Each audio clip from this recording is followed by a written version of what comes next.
All right, we are back with some examples on mean absolute deviation.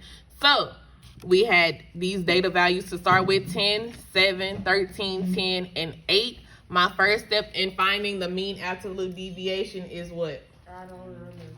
Add all the numbers and then divide. So I simply find the mean of those numbers. When I add all those numbers, what should I get?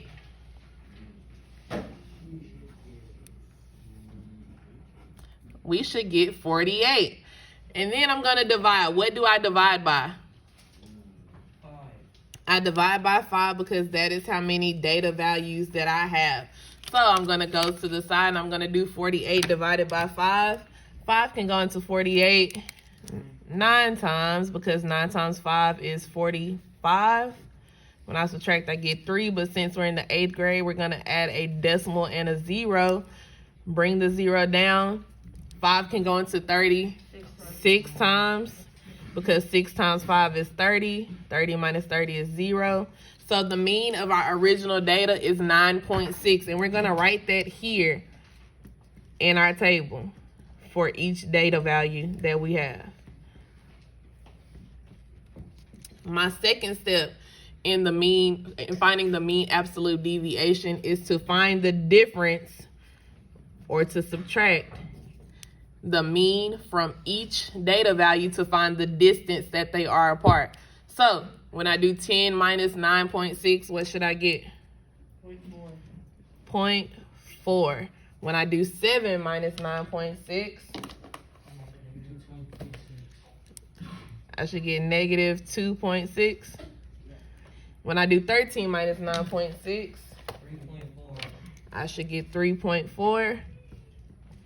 10 minus 9.6, we did it up there, is 0.4.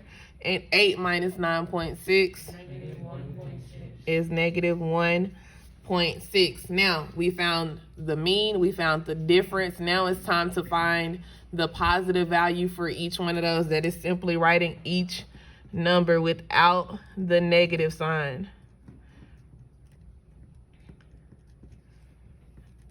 We are one step closer to our answer, because now all we have to do is find the mean of these positive values, which means we need the sum of these positive values right here, which should be what?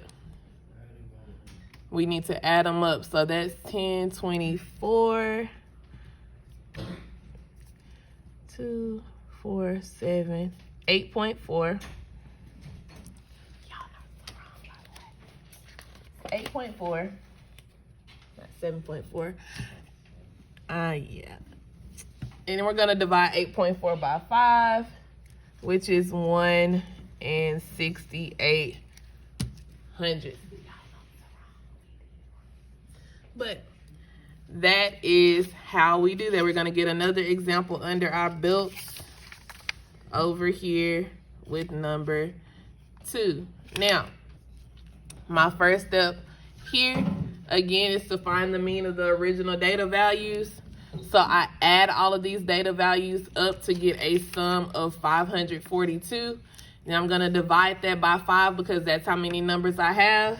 How many times can 5 go into 5?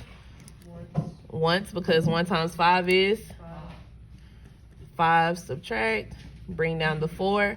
5 cannot go into 4, so we're going to put a 0 there because it can't go.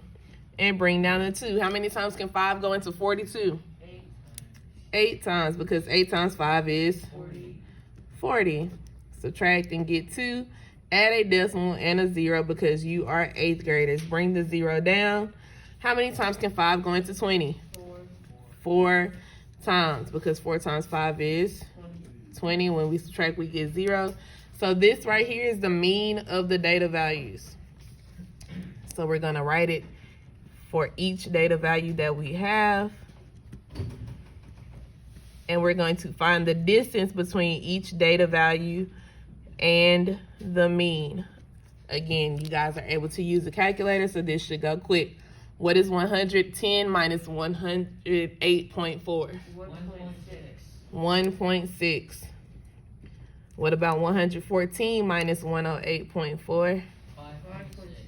5.6. What about 104 minus 108.4? -4.4.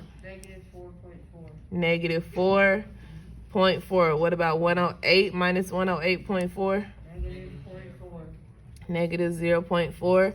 What about 106 minus 108.4? Negative 2.4. Negative 2.4. Next step, just take these numbers and make them into a positive value. You are dropping the negative off.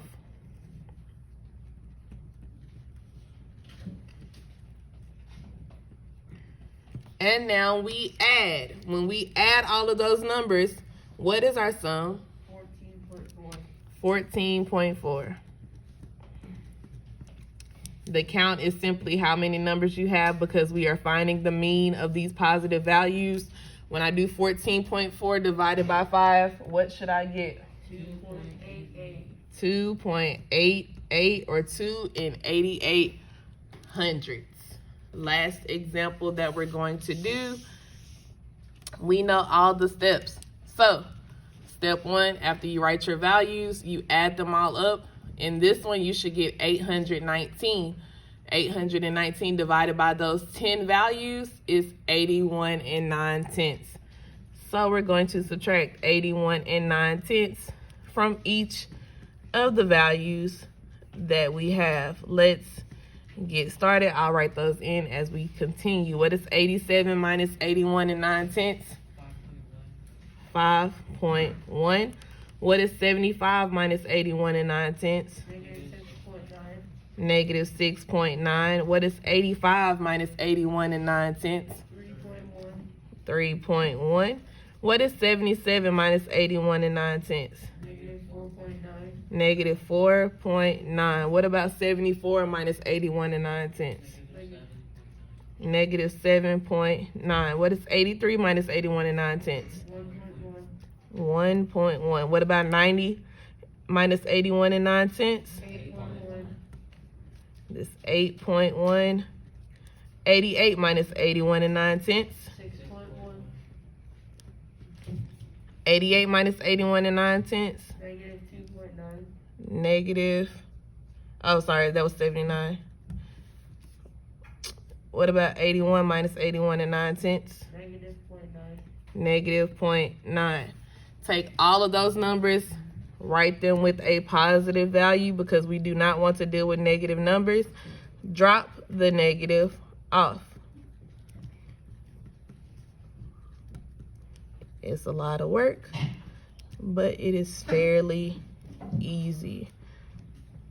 Now, we need to find the mean of these positive values or the mean of the distances. When you add all of these numbers, what should you get? 47. 47. Now, 47 divided by what? 10. We're dividing 47 by 10 because that's how many numbers we have. And when you put 47 divided by 10 into your calculator, what do you get? 4.7. 4.7. That's it. That's all. Those are all of your examples. If you guys need any help, be sure to email me on Canvas, email me from your student email, or contact me at school during Gator time. Thank you.